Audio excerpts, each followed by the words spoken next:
अस्सलाम वालेकुम, क्या हाल वाले जी? ठीक हो? उम्मीद है सारे दोस्त खैर खैरियत नाल हो सो, हसदे ते वसदे पे हो सो, अच्छी जिंदगी गुजरते पे हो सो।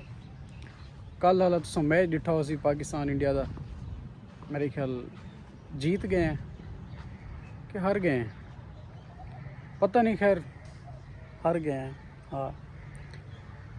बड़िया तब्दीलियां किते ने मैच च, बड़ा सिस्टम किते ने, ई किते ने, ऊ किते ने, सीधा किते ने, पुट्ठा किते ने, सारा पिछे में एंड तक इवें एक्साइटेड है कि आज बस आज आज आखिरी दीवार है, आज कुटेंदे पे निज़ाम को सीधा करें सारा निज़ाम। तब्दीलियां एक किस्म दा किते ने, एबे को बाहर कर दियो, हूँ को अंदर कर दियो, ए सही नहीं खेड़ता पिया, एबे को इडो करो उडो करो, सारा निज़ाम। एक गलती जी मेन है जिथा मसला आंदा पे वो उएं दी उएं खड़ी है, ओ हाथ कहीं का नहीं लाया, वो ठीक है, उठा ओके दी रिपोर्ट है। इतना कर एक मेरे को गाल याद आती पे, कोई दो दोस्त बेटे आंदे कितें पिछे, एक दोस्त साई में थोड़ा जा वो किते कि स्मैल आंदी पे किता ऊँदे उत्ते गौर किते डिठे से क्या किडो स्मैल हो सी, इतनी गंदी अजीब जी स्मैल है। वो पीछे पता लगी अच्छा दोस्त मेरे दे जना जुराबें चाहती पी है, वो शुदा दोस्त आंदा करीबी यार ही, वो को दसात ना ही सकता कि यार तेरे जुराबा बगैर धोते हुए या सिरो अखीर थे पेन अल्लाह वास्ते बिली ने को बटा चाहिए कोई ब्याह तो समझौता कर। वो पीछे गए वो घरों अपने ब्याह नवे जुराबा चाहे, हूँ को तंजिया कि यार ये मेरे तरफ में छोटा जा गिफ्ट ते को मैं देना पाया, गिफ्ट है हूँ आख तो ना ही सकता, क्या करे यार दोस्त ही दूर दा आया बैठा हो, मेहमान ही होवे किती जलील बैठा हुए पिछे, यो बंदा इो जित नहीं कर सकते ब्याह ज़्यादा तो नहीं।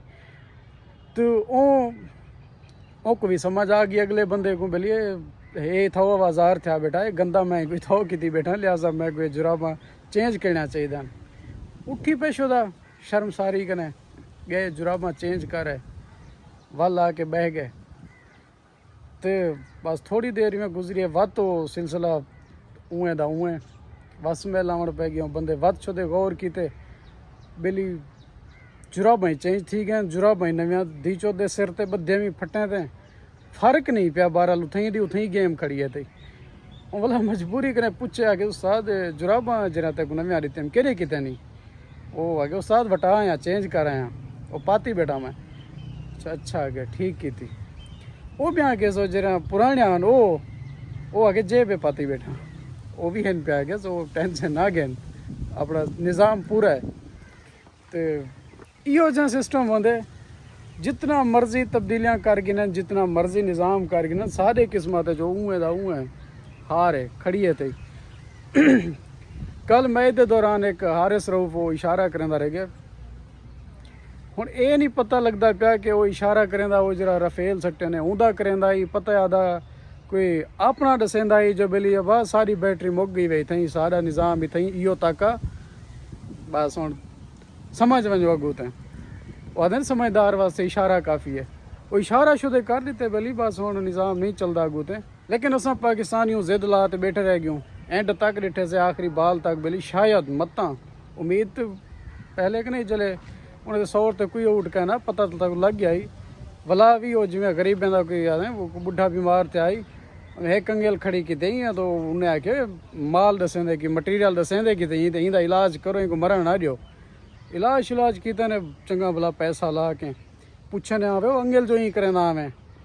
वो आगे फलां जाते हो देख पई है सोने दी तो पता नहीं क्या दी हो मटीरियल पे शर्फियाँ पैन काटो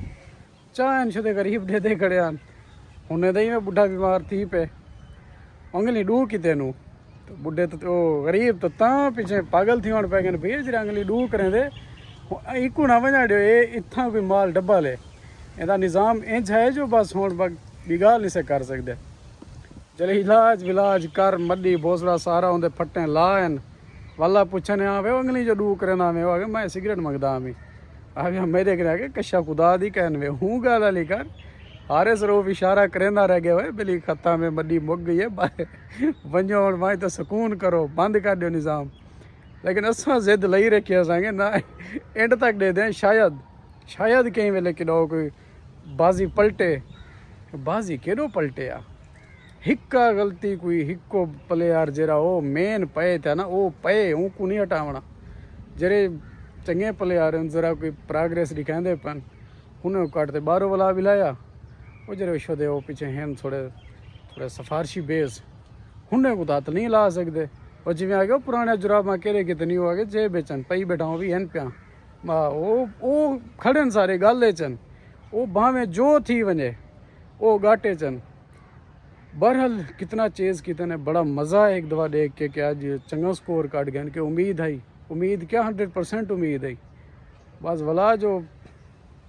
हाँ वो डबो रखे ने वो इशारा वो साक वो इशारा खा गया आर एस रऊफ वाला। असा समझो रफेल की गाल करें दे बिली वो छी ते तो ज़ीरो ई ना जो साक हुआ था बिली ये आने जरे कर दिन से बस इंदे बाद अल्लाह हाफिज़। बस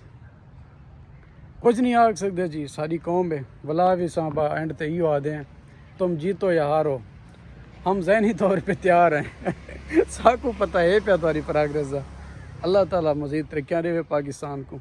पाकिस्तान जिंदाबाद पाइंदाबाद।